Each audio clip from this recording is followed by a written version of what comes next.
There's millions of Americans today essentially living in a real life, full blown Squid Game. So I want to talk about that today. If you haven't watched this, a new series on Netflix. This is season two, and it's kind of a social commentary. The gentleman that created it, South Korean guy that created it, intended it to be a social commentary, not only on South Korea, but essentially modern society in mass. The entire world is dealing with these same type of things. And so I'm going to talk about how that relates to you, your family, your community, and perhaps how you can help the contestants of this Squid Game, this real life Squid Game. And my name is Ed Weir. I help people throughout the country navigate the bureaucracy, Social Security, retirement, disability, Medicare, Medicaid.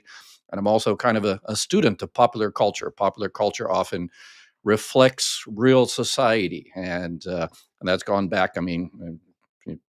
Going back to the Grapes of Wrath, John Steinbeck, even Fight Club, The Matrix. You can pick any type of kind of popular culture, and you can see kind of equivalencies there. So I'm going to talk about that today, and perhaps more important, how you can stop being a passive spectator and actually join in the game and see if you can help out some of these contestants. You know, deal with the realities of life here in America. Okay, so and this is also a live Q&A, so I'm going to talk about this. The regular viewers to my channel have said, what in the heck is Ed doing? Where is he going? I'm trying to appeal to larger audiences, try to appeal to some young people out there so they can get off their sofas and perhaps help out their community. And so this is a live Q&A as well, and I'm only going to talk about the kind of similarities and between our harsh realities of America out there, and the equivalencies of the Squid Game for probably about 5 or 6 minutes, and then I'll get into all your questions. So if you have any questions on navigating the bureaucracy, make sure you type them down, and I will answer questions for the rest of the hour. All right, so what are we talking about here? So this game is Squid Game, very super popular. So basically, in the series, the contestants are forced into life or death games because of financial despair. I know, on this channel, we get people like that on a daily basis, and that's exactly what the reality is, unfortunately, for way too many Americans. Millions of Americans are struggling to survive. They often have to choose between basic necessities like food, housing, medicine.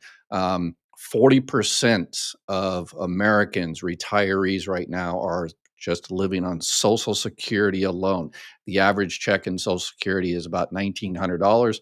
And so we have 40% of Americans just living on Social Security benefits alone. And that is very difficult. So, one of the things I do on this channel is make sure they're getting everything they're entitled to, everything they need, everything they're eligible for not only Social Security, Medicare, Medicaid, and make sure they're getting their correct benefit amount. There's another part of the game is there's kind of the wealthy attempt to kind of exploit the desperation of the poor for their own entertainment. So the whole thing is kind of, work behind the scenes is kind of watch the poor run around and try to survive.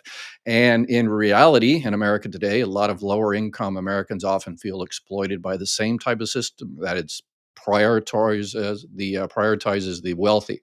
One of the examples is, people are often shocked, is that for Social Security tax in and of itself, um, probably everybody out there that's watching this right now, you pay Social Security tax, the 6.2%. Obviously, your employer pays the other 6.2% into Social Security FICA tax, and you pay that on every single dollar you make. But if you make over $176,000, you don't pay Social Security FICA tax anymore. So if you're making $50,000, you're paying 6.2, and your employer's paying 6.2 of every dollar you make. If you're making $5 million, you're only paying it on the first 176,000. So the other 4 million and so you're not paying FICA tax on anymore. So your effective tax rate for FICA is about 0.42%, while the rest of us pay 6.2%. And a lot of people think that's completely unfair, and that cap needs to be raised. And I am one of the proponents of that, because if we do that, then Social Security will be around for many decades, and we won't have to make the cuts that inevitably are going to be happening here soon. All right. So, what are the other kind of similarities? So, one of the things that definitely the Squid Game, it pits people against each other, against one another, ending trust and community. And we definitely see that on a regular basis in America today. There's a fight for kind of limited resources, affordable housing, food banks, healthcare. It creates a similar sense of scarcity driven competition. And obviously, politicians love that. And that's another reality in there is they get in there, they start these cultural wars trying to divide us so we don't join together. That's one of the things I try to do on this channel. Everybody wants to put me in some type of pigeonhole, but I refuse to. My pigeonhole is I'm here to help you make sure you get the benefits you earned and need. And I'm here to make sure that those benefits are not going to be cut in the future and they're not going to be tried to privatize, given to Wall Street and the billionaires and all the rest of it. So people always say, are you a Democrat or you Republican or you conservative or liberal or whatever the case may be? And I'm for Social Security and the future of Social Security and Medicare. And that's it, pretty much it. And that's what I am appealing to those out there that are new to my channel and regulars. Let's join together and see what you can do and to help those around you, help your community. One of the things is to make sure they're getting the benefits they're entitled to, help them navigate the system. So I've got regular people on this channel that watch, and they watch it for themselves to start with and see if they're getting everything they earned and need. And once they got everything all locked away in their own particular situation, then they start going out there and once the community and share and like and subscribe and all that kind of stuff. Yes, it does help. So I'm going to do a first here. I'm actually going to give a reading list for if you're interested in the kind of the harsh realities of America and kind of the intersection between that and popular culture and some of the underlying issues here in America. I would recommend 3 books: Robert Bellah, Habits of the Heart, Individualism and Commitment in American Life. I don't want to give you a brief synopsis or anything like that. Please read it on your own. And I'll give you 2 more books.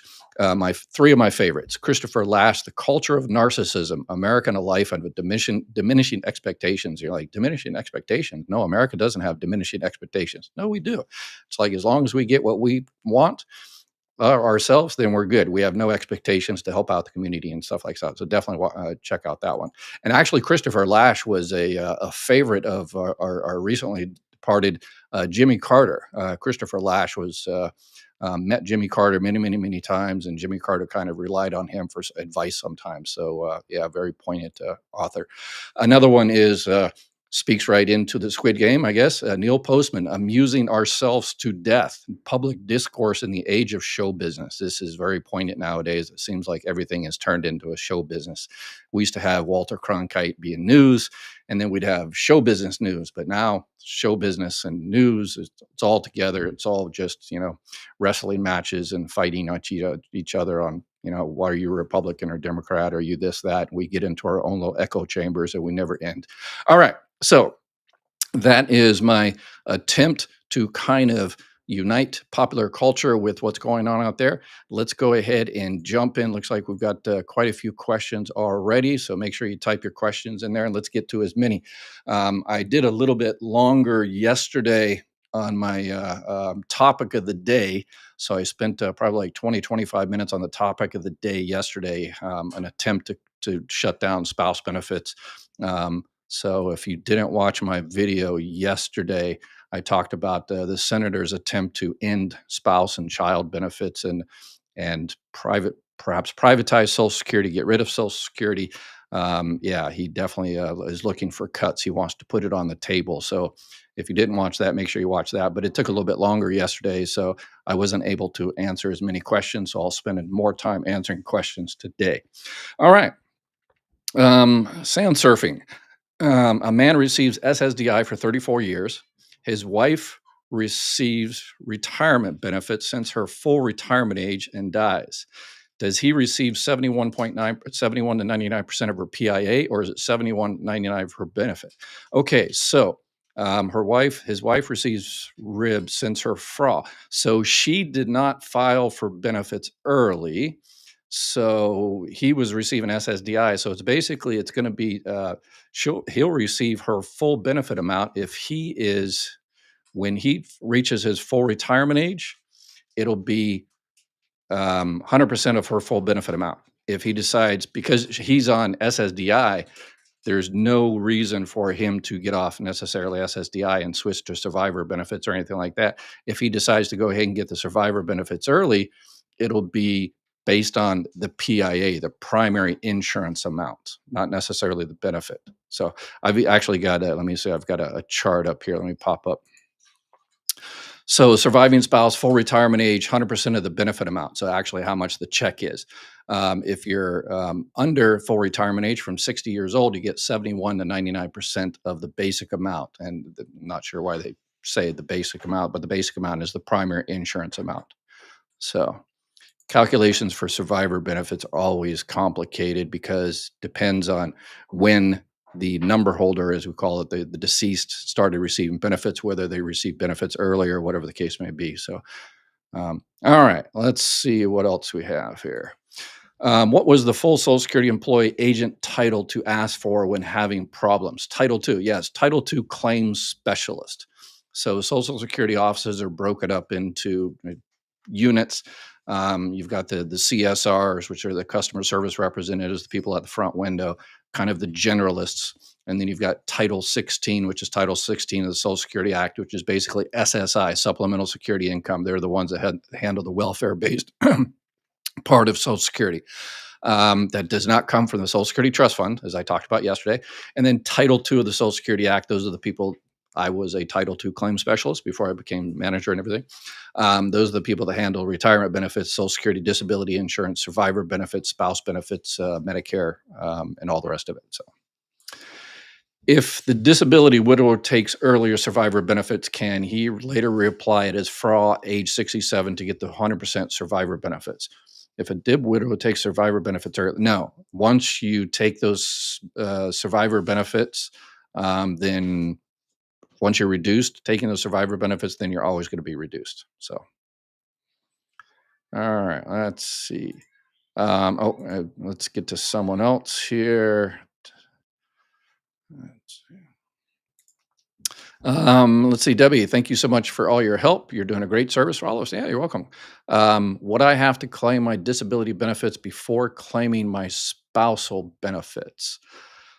No, not necessarily. If you're 62 years old, and you're just going to go ahead and file for retirement benefits on your own record, you go ahead and do that. And then if your spouse benefits is twice your full benefit amount, then you can collect spouse benefits too. So, but you're also, are you currently receiving disability? And so a lot of people mistake this, and there's way too many people out there that are not receiving the benefits they're entitled to. Because people think that if they're on disability, that's it. They can't collect spouse benefits or divorce spouse benefits or surviving spouse benefits or anything like that. That is incorrect. Or they're scared to get those type of benefits because they're 60, 62, 63, and they think that's going to kick them off disability and they're going to lose Medicare. That's not correct. So you can have disability and collect survivor benefits and collect spouse benefits and collect divorce spouse benefits. One just goes on top of the other. One offsets the other, but one goes on top of the other. And because you're continuing to have disability, your Medicare will continue. So if let's say you're 62 years old, you're on disability, you're eligible for spouse benefits or divorce spouse benefits. Let's make it easy. Let's say you're receiving $400 from disability. Your spouse is $1,000, so you're entitled to half of that's $500. So you'll get your $400 plus an extra $100 for a total of $500. And then the $400 is coming from disability, so your disability is still there, it's still active, and because you have disability, your Medicare will continue, and you won't have any issues. So I always recommend that people that have disability, there's a few times in your life that you need to do something. One is at 60 to see if you're entitled to any survivor benefits out there. The next one is when you're 62 to see if you're entitled to any spouse or divorce spouse benefits out there. 65, see if you were kind of forced into a Medicare Advantage plan because you couldn't get a Medicare supplement plan. Check at 65 because you cannot be denied a Medicare supplement plan at 65. And if you need help, reach out to my partners there at Chapter. And at 60, your full retirement age, you're no longer on disability. Everybody's disability stops when they hit their full retirement age, and it just switched over to regular retirement benefits. So your benefit amount stays the same and all that, but you've got no more work limitations. You've got no more disability reviews or anything like that. You're now free. So let's see. My goodness, they cut my food stamps by 145 to 70 because of life as it is now. Wow, wow, that's um, if you disagree with their calculation in terms of how much your food stamps are supposed to be, then I would reach out and do an appeal. Before I worked at Social Security, I worked at Department of Social Services Welfare, doing food stamps and Medicaid and all that. So sometimes they make mistakes on the calculations on base of what you got coming in or whatever the case may be. But yeah, that extra $70 or $75 definitely help out, I'm sure. Remember, if you're on food stamps and you're on Medicare and Medicaid, you can have both. So if you get Medicare and you're on Medicaid, ask your Medicaid office to pay for your Part B premium, because Medicare Part B is $185, and that's expensive. Um, so you can have Medicaid, the state Medicaid office, pay for your Part B premium. That puts an extra $185 in your bank. And if you have Medicaid, then Medicare Advantage is the only option, but it's a pretty good option because there are different kind of bells and whistles you can get. Those are the plans that you often see that, particularly in this season, we're in the Medicare open enrollment. So if you want to change your Medicare plan, now's the time to do it. From January, February, March, you got like a one-time, do-over if you pick the wrong plan during the annual enrollment period from October 15th to December 7th, and you're like, oops, I shouldn't have picked this one. You can change it.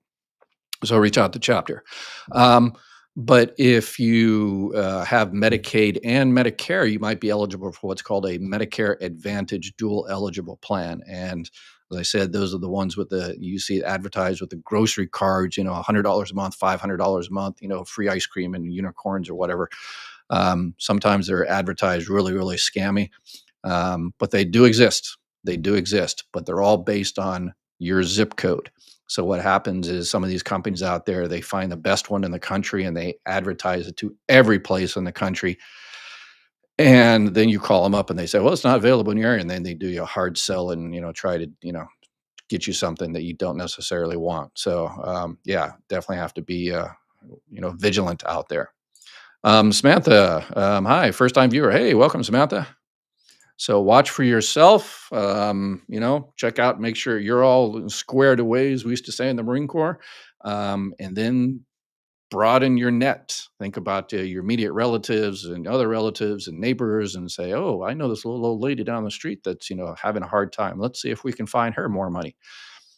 We have it happen every single day, and it's a beautiful thing.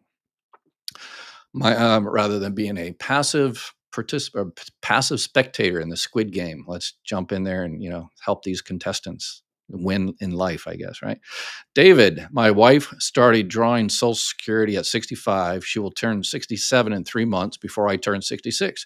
Will she get her max spousal benefit if I start my benefits at 66 or 67? Okay, it doesn't matter how old you are. If you start your benefits and she is her full retirement age, then she will receive 100% which is 50% because you're still alive and kicking. So she'll receive the full 50%.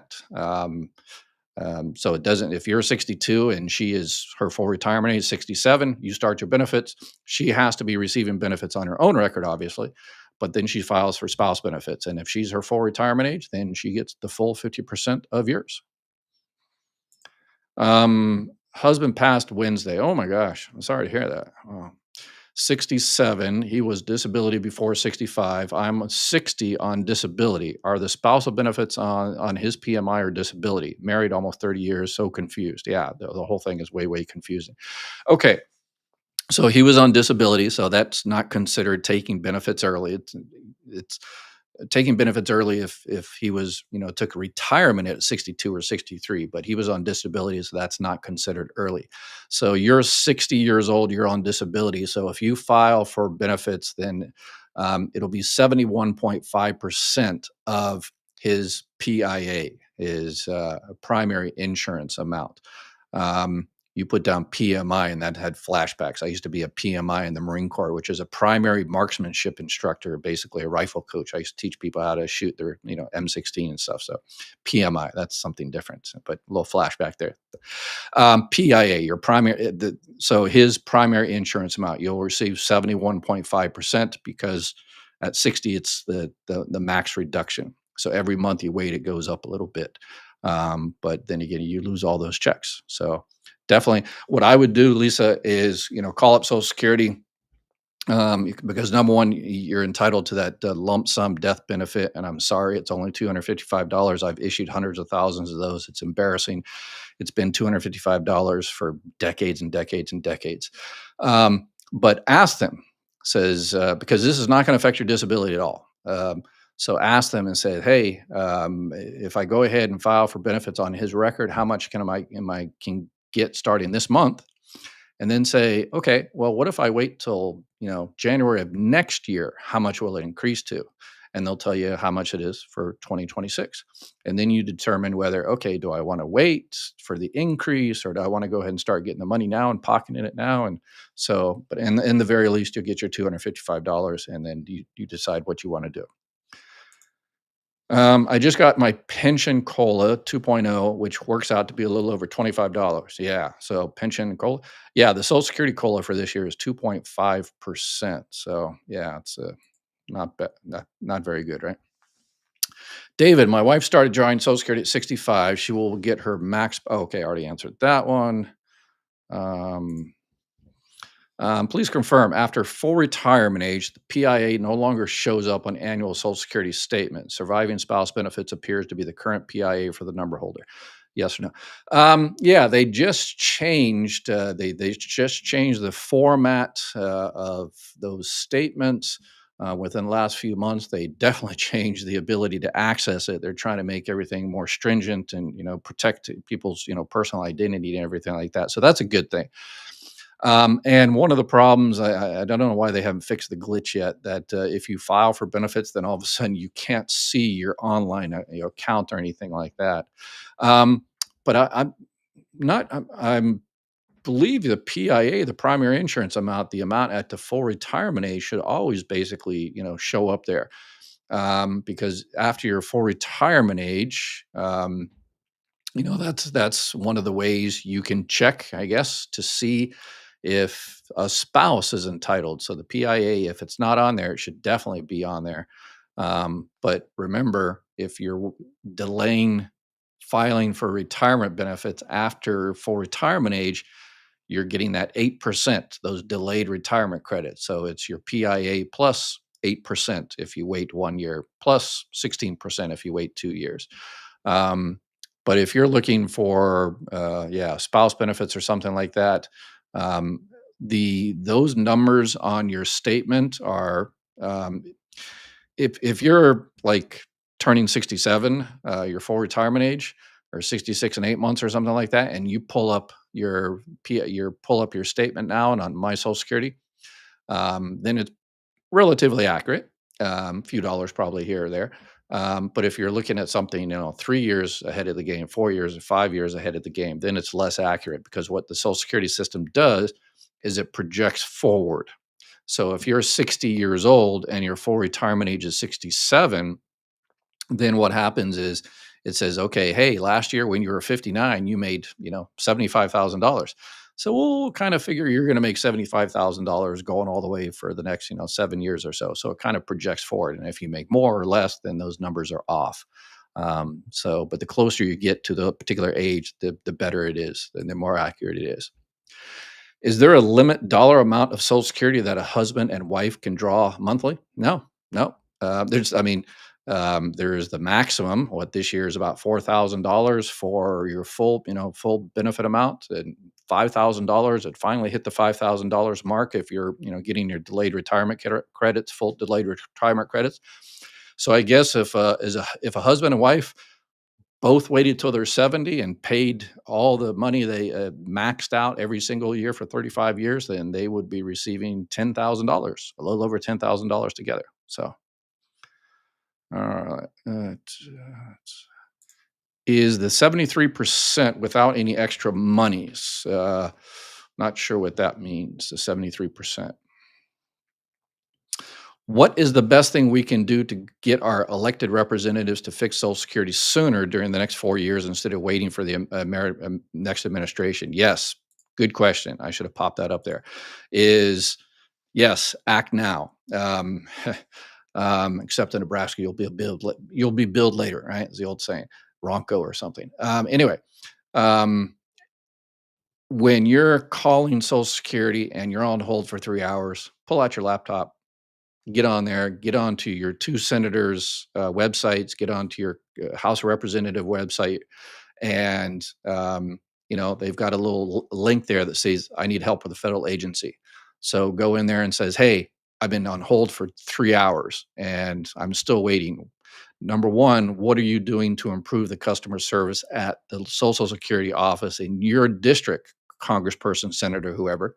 And number two, what are you doing to make sure we're not going to have my check is not going to be cut in the future? Because right now we're looking at 2034, about 21% cuts. And I guess President Biden is about to sign that Social Security Fairness Act, which is going to make more cuts, and it's going to be sooner because that's a $190 billion bill that I completely disagree with. Hopefully he doesn't sign it, but he looks like he's going to sign it. But I'm going to talk about that.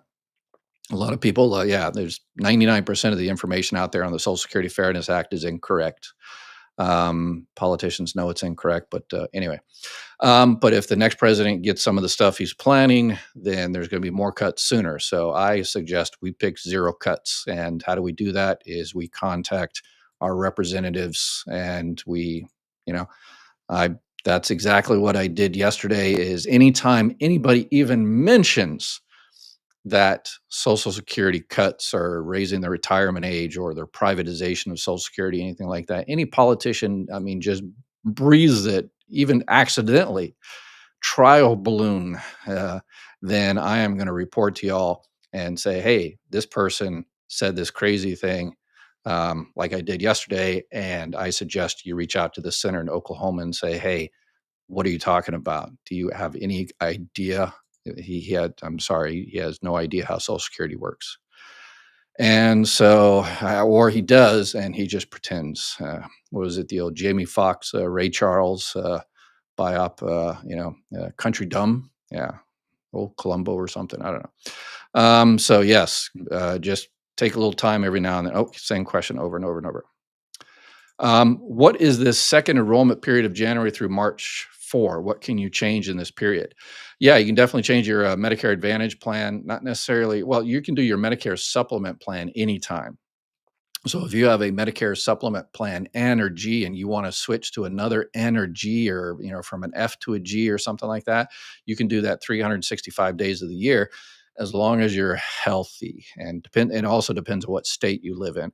Um, so if you have a G that's, the price is going up, um, jump to a cheaper G or jump to an N or something like that. So you can do that 365 days of the year. But in this particular period, this is mostly for a Medicare Advantage.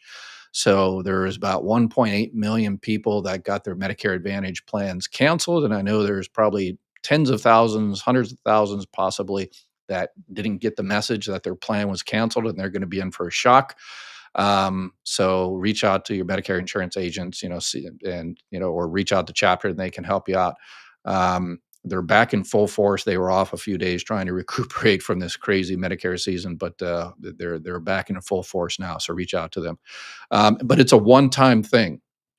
So during the October 15th to December 7th, you could essentially have changed your Medicare Advantage plan or Part D plan like every day. I wouldn't recommend that, but now, if you messed up and picked the wrong one, or you forgot to review your plan, or whatever the case may be, you can switch at one time during this 3 month period. So if you pick a plan now, your new plan will start February 1st. So it's called the open enrollment period. I didn't get in of my prescriptions today, as it was going to be over $400. That is ridiculous, just ridiculous. Sonic course, if I did not pick it up, this needs to be addressed. This is wrong. Yes. All right. So Yeah, a lot of differences with prescription drug. That's one of the reasons the Medicare season was crazy for 2025 is because of all the changes with prescription drugs. There is a thing called smoothing, Donna.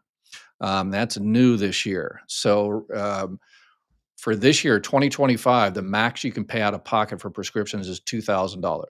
Yeah. And some people, reach that like in January, February. It sounds like you know, reach that in a few months. So what they can do, so if yours is like 4,000, it's, over 400, 4,000, over $4,000 for the year, your max is 2,000, but you're like, well, that's fine, but I have to come up with that much money for the first few months. No, you don't, not with smoothing. So you basically reach out to the company that you have for your prescription drugs, and you say, "Smooth me," and they basically take the $2,000 if that's the max you have to pay out for the year and divide it by 12, and that makes it a little bit easier, so you don't have to come up with $400 or so. So that's a new thing that just started this year. Hopefully, that'll make your life a bit easier. If on SSI disabled, divorced person must apply at 62, does it mean that in age 67 that will never reach 50% because forced to do it at 62, which is earlier, losing one third? Yes, unfortunately. Yeah, that's so basically if you're on SSI, which is the supplemental security income, welfare based program, low income, low resources, you can get SSI based on being disabled or aged, 65 or older. And there's a max that pays out on SSI at $957 for 2025. But yes, because it's SSI and because that money does not come out of the trust fund, it comes out of regular general taxation. And so if they have determined that if you are receiving SSI and you are eligible for any other benefits out there, then yes, you have to apply for those other benefits. And I understand it doesn't make sense because you're like, well, I could, go ahead and collect my, spouse benefits early, but I'll be reduced, and that will put me on SSI for longer. Or you can just let me wait for 5 years, and then I can get the full benefit amount, and that will, save everybody money in the long term. I understand that. Yeah, so that's definitely one thing that we need to address. Shouldn't yeah, so should be a case by case basis and look over the long term rather than so. But yes, unfortunately. What if we raise the cap for the employer portion only and not the employee? Just thinking out loud. Yeah, that's a possibility. But corporations and all that, they would definitely be against that because yeah, that's the 176,000 is only for, notice I always say the Social Security FICA, because FICA is Social Security and Medicare. So you pay 6.2% for Social Security FICA and then 1.45% for Medicare part of FICA. And there's no cap on that one. So if you're making $1 million, you're paying the 1.45% and your employer's paying 1.45%. And you're actually paying an extra, 0.9% after $250,000. So yeah, so we raised the cap on Medicare and the world didn't end.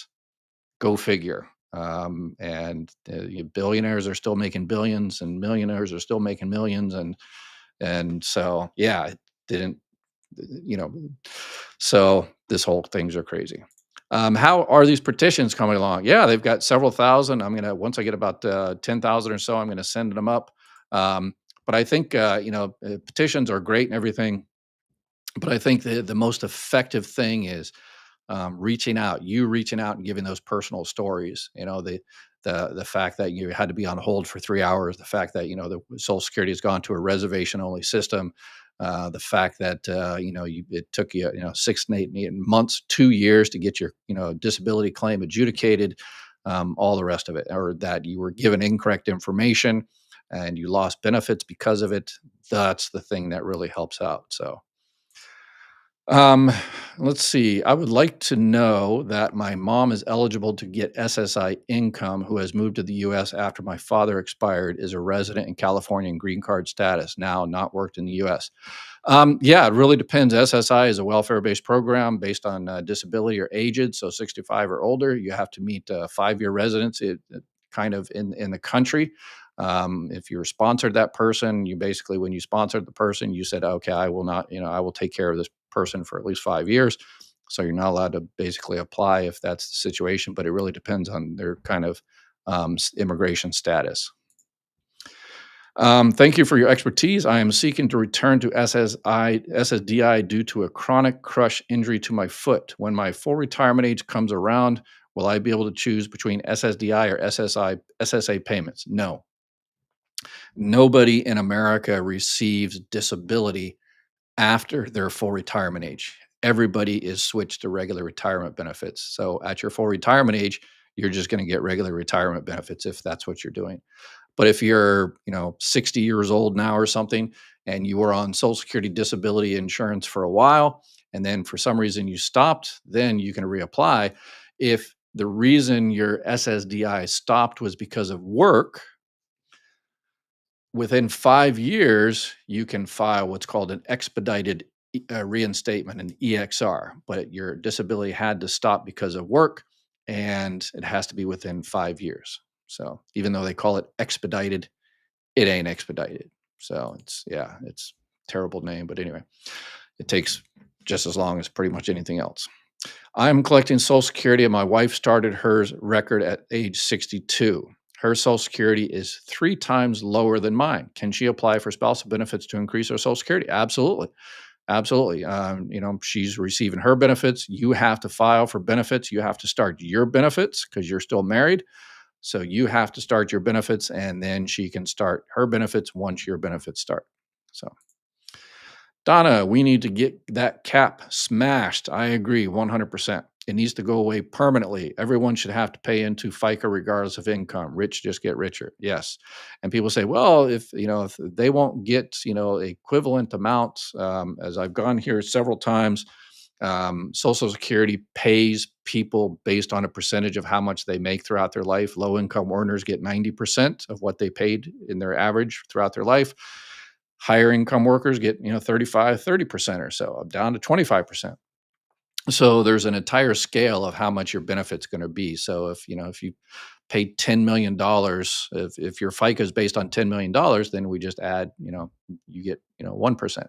And it's like, well, that's not fair. Well, there's a lot of people that pay into Social Security all their life, and all their lives, and they pass away before they can collect benefits. And so that's essentially, for all intents and purposes, donated the Social Security Trust Fund.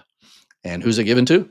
It's given to the children of the young person that died in a car accident in their 20s.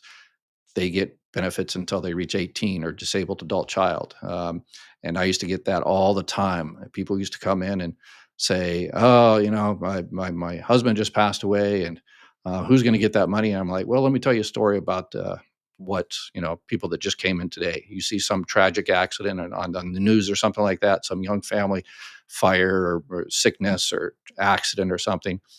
That's where that money goes to." So. I worked for 7 years for the city of New York until I moved out of state. On my earnings, my employer never pulled FICA taxes out of a paycheck, but they took taxes for Medicare. Do I get a raise? Yeah, so this is one of those things, the Social Security Fairness Act, which I call the Unfair Act. So it looks like you're going to be getting essentially a welfare benefit that wasn't intended to you. You're essentially, the politicians have allowed you to hide your earnings so you can take advantage of a bureaucratic glitch so you can get a higher percentage of what you paid into Social Security. I think it's a tragedy for the other 97% that are not able to hide their earnings, but you are able to hide your earnings. So yeah, it's unfortunate. And it's going to cost everybody because the reductions, the cuts from Social Security is going to affect the other 97%. It's going to affect it more and sooner. So Yeah, this was bipartisan. Even though Biden is the person signing it, this was bipartisan. Democrats and Republicans supported this, and because they're politicians. So and they knew it was wrong, but they're politicians. Husband plans to retire at 62. So our two kids get DAC benefits, disabled adult child benefits. DAC benefits are for children that became disabled before the age of 22. Okay. Does he have to make less money to retire, or can he just keep working and just file for retirement even though his income is high? So husband plans to retire at 62, so our two kids get DAC benefit. No, if he doesn't have to retire, he just has to earn under the annual earnings limit. So he has to stay under the annual earnings limit. He can still work. He just has to stay under the annual earnings limit. And as long as he does that, the 24,000, 24,500 this year, then the children could get those DAC benefits. Yep. Let's see. I am 71 and just offered a job with health benefits. Should I cancel Part B of Medicare? Yeah, you can. If you're going to go ahead and pick up health insurance from work, current work, it's either yours or your spouse's, and your employer has 20 or more employees. I would definitely check out, make sure it's a good plan. It doesn't cost you an arm and a leg. It covers. But yeah, if it's a good plan, you like it, and your employer has 20 or more employees, then yes, you can cancel Part B. um, I would definitely check if you have like a Medicare supplement plan. I would definitely check to see if you can get that again once you cancel Part B, because you're going to be ending that as well. If you have a Medicare Advantage plan, it doesn't matter. You can get that signed up later. But yeah, that's an option. It's that way you save yourself $185, and that's a beautiful thing. So yeah, if you want to, check out Chapter and give them a call, and they can walk you through the process.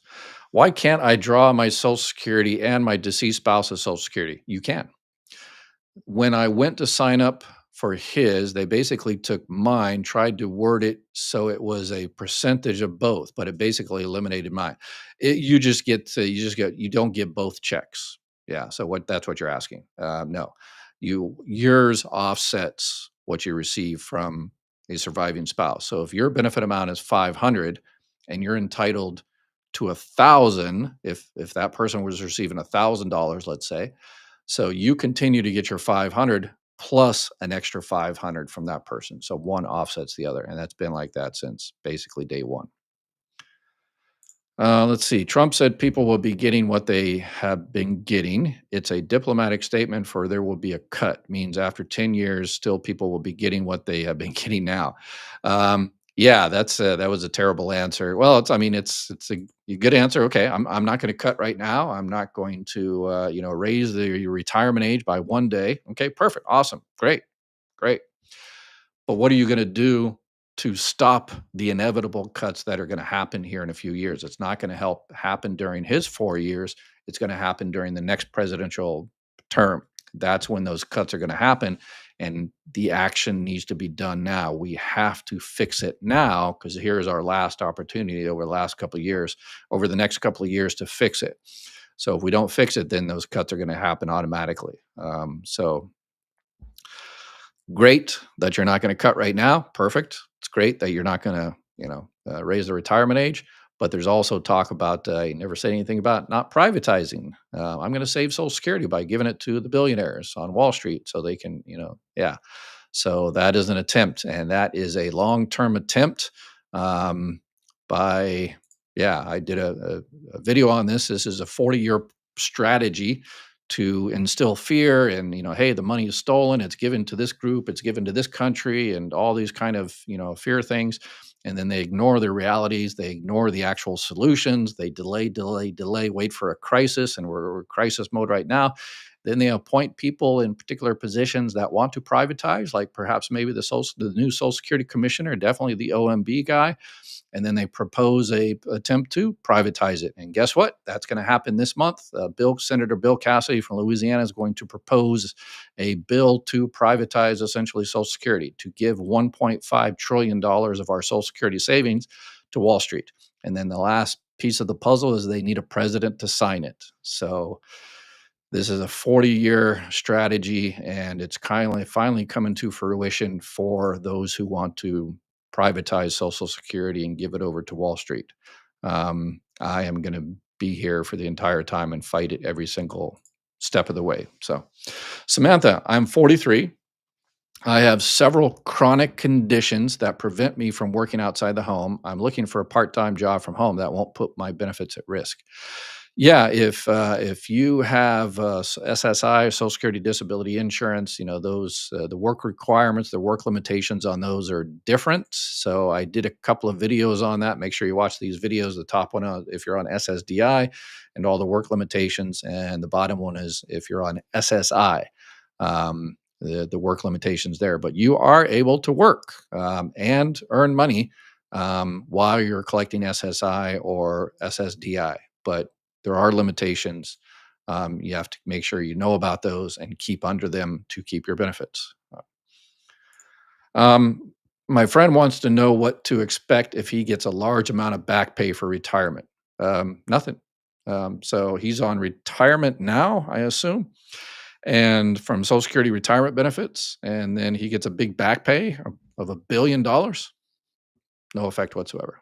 So, if he's under his full retirement age, if he's like 63 years old, and there's a limit to how much he can make, and be in on early retirement.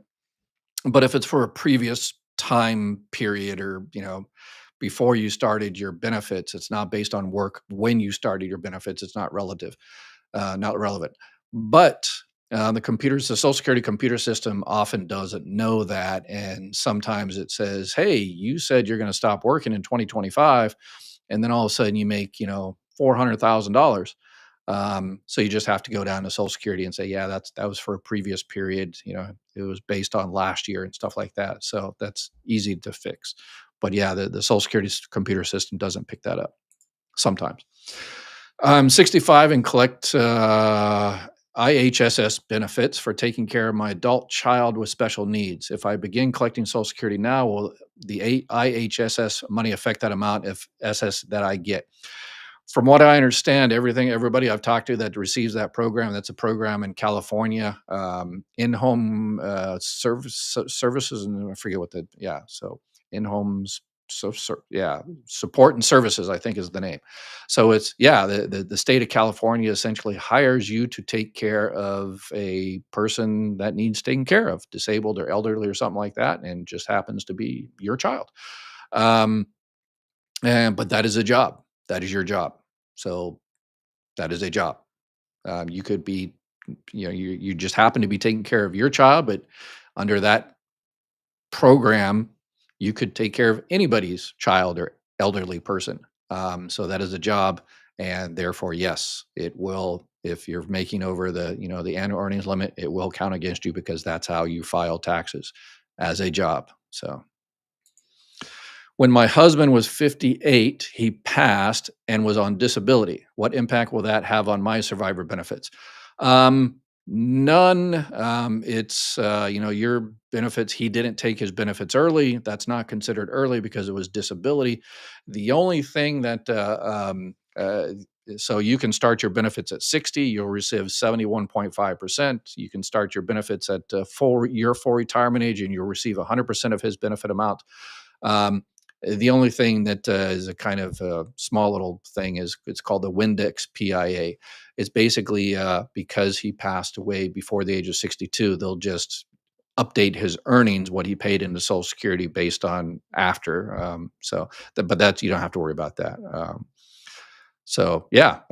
No effect whatsoever.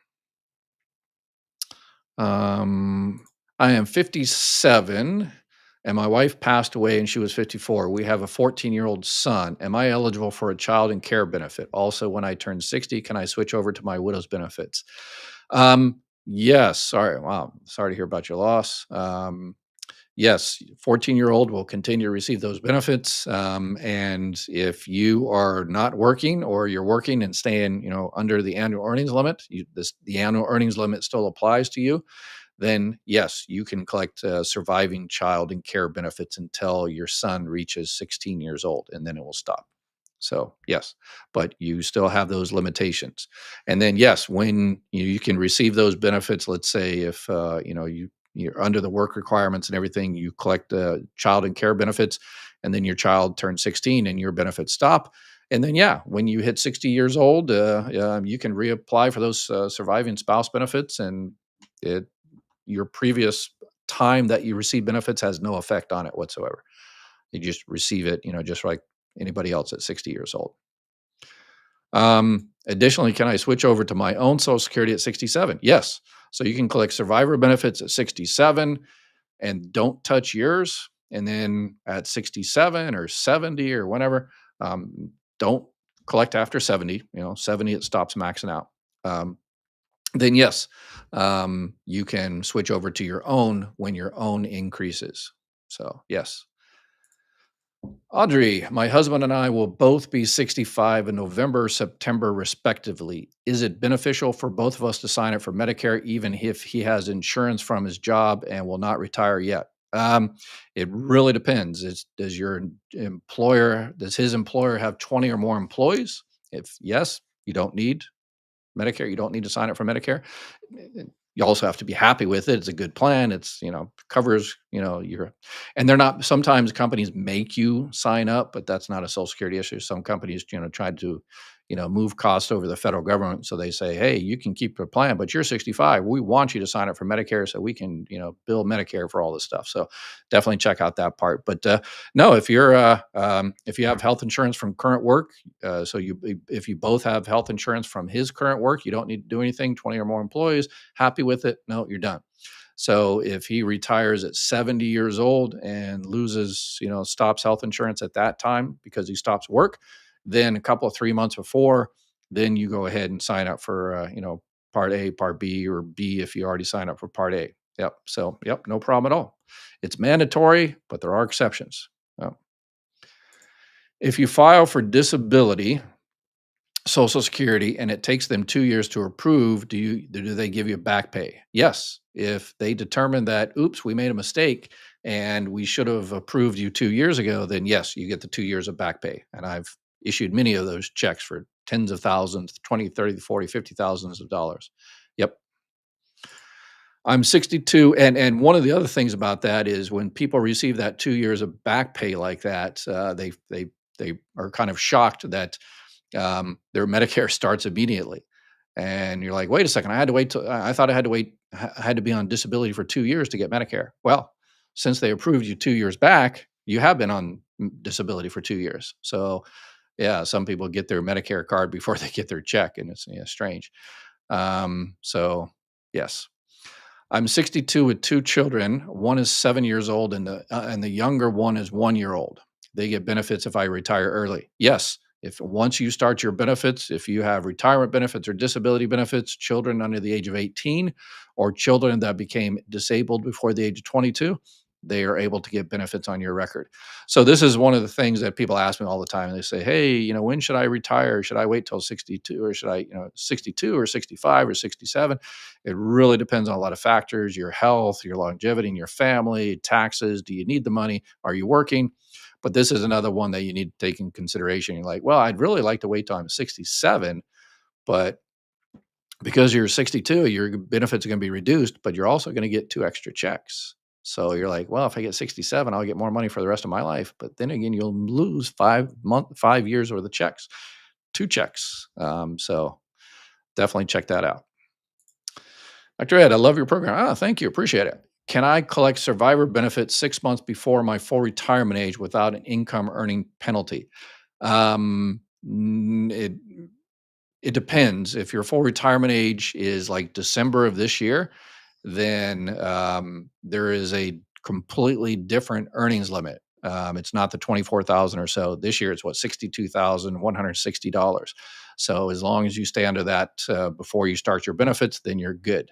If you go over, then Social Security holds back $1 for every $3 you go over. Before the year you hit your full retirement age is $1 for every $2 you go over. So um, what is the good reason for not increasing the cap? If you're asking me as a billionaire, because I have to pay more into FICA like everybody else, but I'm not a billionaire, so I guess that's not the answer I would give you. Yeah, I can't think of a good reason not to. Yeah. Thank you, Dr. Ed, for your great dedication. Tons of useful information you're giving us regarding Medicare service. You're welcome. You're welcome. Thank you. Appreciate it. I'm trying to branch out. I'm trying to find someone to help with veterans type things. Even though I'm an old Marine Corps sergeant, I never really did the VA health system and stuff like that. So I'm looking for someone to help people out. So I'm trying to branch out. Hello, I'm a Filipino here, and since 2009, after 5 years, I became a U.S. citizen. I am now getting my Social Security since I'm 67, but my question is, can my husband get SSI? He didn't work for 10 years and only worked for five. Um, if he is your husband, he could possibly receive SSI if it's got immigration. If you fulfill those requirements, but if you are receiving benefits, retirement benefits, then he can collect benefits off of you. If he is if he is at least 62 years old, he doesn't have to had paid into the system. He can get benefits on you as a spouse. So once you start your benefits, make sure you check out your husband and see if he can get benefits on your record. Um, this guy has a doctorate degree and he still can't understand that we are long past the need of FICA since we now electronically generate we the people's dollars in order to meet the federal bills. Sounds like, yeah, yeah, sovereign citizen type thingy. But and as a man, he knows through years of experience. I wish I knew this information from my mom. This information is invaluable for many. Forever grateful. Buy him a coffee. Hit those likes. Yes, press the likes. Yes, yes. It helps my ego with all the subscriptions and likes and stuff like that. Yes, yes, yes. I have to admit it's an ego boost. But more importantly, it gets the channel out there to more people because just like E talks about, if you're a regular viewer of this channel, you in the comments, you're like, I wish I'd known that 6 months ago. I wish I'd known this a year ago. I wish my mother had known that 5 years ago. We've lost so much money because we didn't file for survivor benefits instead of retirement benefits. We didn't get this, the Medicare savings program. We didn't know about the independently entitled divorced spouse. So there's so many things out there that people are missing. So please, yeah, like, share, subscribe, and all that kind of good stuff. That's why I did this crazy, Squid Game thing today, and hopefully, I don't know if it because it's popular now. So I'm trying everything I possibly can to get it out there. All right, I need a coffee break. I agree. Ed, I retired at 62. If I become disabled, could I switch over to disability? Yes. If you're still under your full retirement age, yes. If you're 65, 66 now, and you are no longer able to work because of a disability, and that disability is going to last 12 months or longer, absolutely file for disability, 100%. My husband works only for 5 years and get blind. My question is, can my husband receive SSI? I would definitely check it out. Yes. If he's not insured or if his Social Security payment is low, then he can also apply for SSI. A lot of people don't know that they can have SSDI and SSI. If your SSDI is low, you can get money added onto it from SSI up to $957 this year for both of them. And then eligible for Medicare. And then if you're on SSI, you're usually eligible for Medicaid. So yes. Yes, please do it for the YouTube algorithm. Yes, we have to teach these stupid computers what's important. Cat videos are super important as well, but I think this is also important. Started Social Security at 62, was married 14 years prior, divorced before I started Social Security, now 73, live on $1,100 a month. Can I switch to half spousal or should I? You can't switch, but if your ex-spouse's benefits are twice your full benefit amount, you can definitely add those on yours. If you're not currently married, I would call Social Security immediately, if not sooner, and give them that person's information. If you know the Social Security number, that's fine. But if you don't, no problem whatsoever. You just say, hey, I was married to name, the date of birth as well as you know it, the city and state they were born, and the Social Security employee on the other side of the line can find that Social Security number. If they can't, then call again because that first employee sucked at their job. I've always been able to find Social Security numbers when I was working at Social Security. So they will check that person's record, and if there's more money there, they will schedule you an appointment so you can get that money. So yes, if you're 73, yeah, if I hope there's more money out there for you, but then again, it hurts if there is because you're 73 years old. If there's more money, you should have been receiving it for many, many years. Yeah, that's going to hurt if it'll help, but it's also going to hurt. Bittersweet, I guess. I will be 70 years collecting Social Security retired. It's September 2019, and then been working part time for 3 years now. Do I need to file taxes for Social Security to calculate and increase my benefits?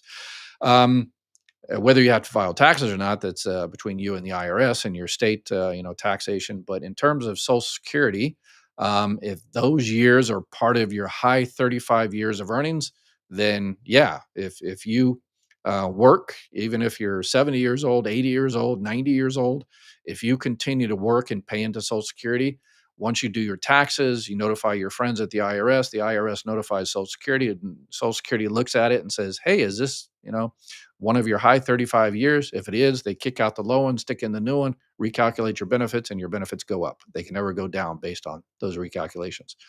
All right, we are over an hour, and I think we're done for the day. And hopefully, the algorithm picks up the Squid Game thing and it goes out to a bunch of young people, and the young people help their parents and grandparents and help the community. But um, you could help by commenting and say anything. Hey, Ed, that was a stupid idea to do the Squid Game thing. That comment will help get it out. So I guess, yeah. So anything is help.